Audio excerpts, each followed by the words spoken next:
Tony, you went to LA this week, the week of the Khabib McGregor press conference. It was ridiculous in here. It was insane. You missed it. LA sucks. Get home. Hey guys, I'm the host for Life at Complex today. Damn. Keep going. And Tony, where were you at last week? I was out in LA for the Air Jordan 33 unveiling. Okay, and you also... I also shot some additional clips with Rawan before I left at the PSG pop-up. Are we gonna be able to see these clips? Sure. So the space is really cool. Here we have World Cup winner, scored what, 3-4 goals in the World Cup, no big deal, Mbappe. We got Neymar somewhere. Neymar's hidden right over here. Okay. We got Cavani on that side, just look at the luscious long hair in the white jersey. Okay. See him. But we're here for the creme de la creme. So our friends at Jordan gave us this really cool jersey. This is the only soccer team that has a multi-year deal with Jordan. Oh man. Repping the brand strong there, Rawan. You guys can't feel this, but oh my god, wow. How embarrassing is this? You're repping super hard today. I wish you guys can feel how nice this is. This feels so much better than every other soccer jersey. Okay. It's unreal. Which is your favorite color? And they finally don't look like Madrid players anymore. Isn't that great? Black is my favorite, for sure. So and they're only wearing this in Champions League, which they play in Champions League today, so you're gonna see them wearing it in Champions League. They won't be wearing this in League One. I'm sure there's a ton of cinematic B-roll just covering all this here. Oh, what do you think about downstairs? Oh my god, downstairs is so cool with the chanting, watching, you guys are gonna be playing Champions League down here, right? Watching Champions League here is going to be the coolest thing ever because they have the chants going. They have on the floor the actual words to the supporters chant in French. And they have like a couple of World Cup winners on their team. They're going to be unstoppable this year. And the next clip, Justin, Olga, and Rax went to the UFC press conference in Radio City. What's going on, everybody? I'm your host, Rax Hogan, and this is Life at Complex. Now, usually your host would be Tony, but he ain't here, so you stuck with me. And we at the pre-press preliminaries for UFC 229 featuring Khabib and Conor McGregor. So we waiting right now for some of the fighters to come out.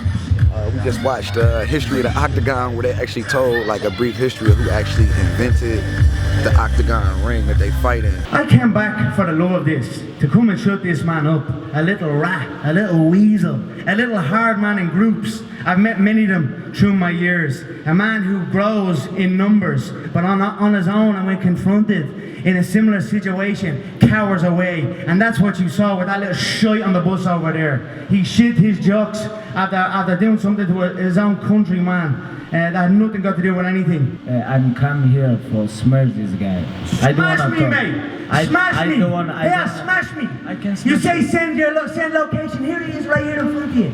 I'm right in front of you. Did you not see me outside the bus, no? Did you not see me right in front of you outside the fucking bus? I showed you my hands, no weapons. The first thing when I showed up at that bus, I showed not my hands. To let her know I come here unarmed, no weapons. Step off the bus. You talked a big game, now I'm here. He done fucking nothing. He sat and took a shit on that bus. Hid and cowered behind fucking women and caused what happened to happen. So that's fucking that. Proper 12. Proper Irish whiskey from a proper Irish. That's what I'm talking about. I came here to have a buzz with this. I almost didn't get the glass, I almost didn't get the bottle into the arena. I anticipated that. I anticipated that they weren't going to let me in with my big bottle, so I had a little sloy bottle brought in. You know, you see how tricks in my back pocket all over the gaff. I also brought my own belts, because I knew they wouldn't have my fucking belts up here. I'd love a glass, or not a glass, even a cup, something like a toast. With all these fine people here of my proper 12 Irish whiskey, if we could get that. If not, I'm probably going to start drinking it out of a bottle. If the bottle gets empty, I don't know what I'll do with this man and an empty bottle. You know what I'm like. So please, someone in the back, get me a cup, a plastic cup, please. Thank you. Some random dude from the back of the seats pops up, puts a whole bunch of glass on his desk, right? Not even like 10 seconds later, like dude had just sat down. Over here comes like 3 big ass dudes, like stocky as hell, come in, body my dude, carry him out like he's a sack of potatoes, and out the door he goes.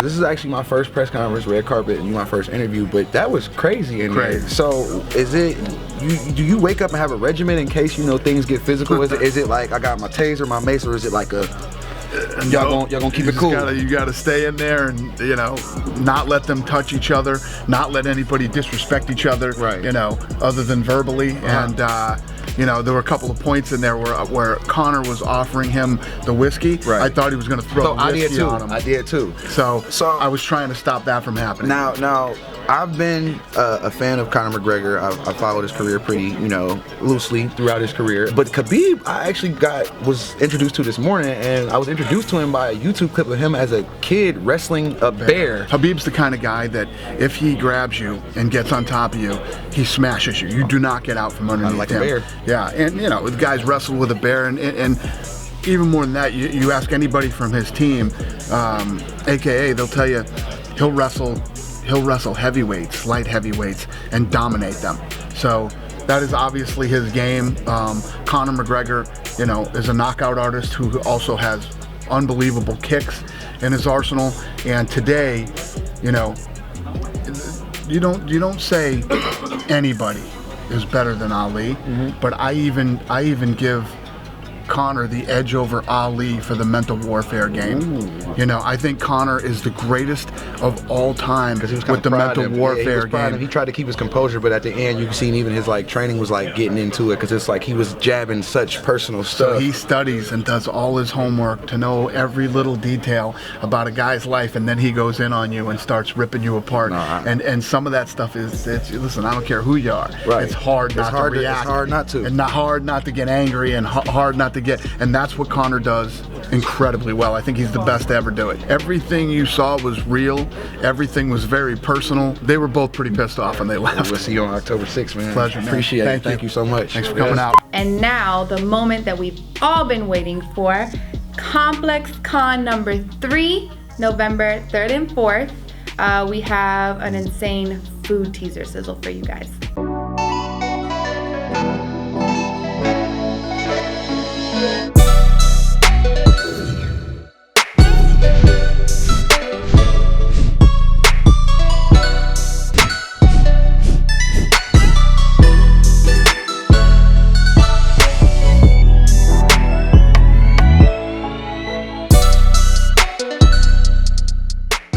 Alright guys, that concludes this episode. Thanks for letting me be your host, switching it up from Tony. Thanks for watching, and we'll see you next episode.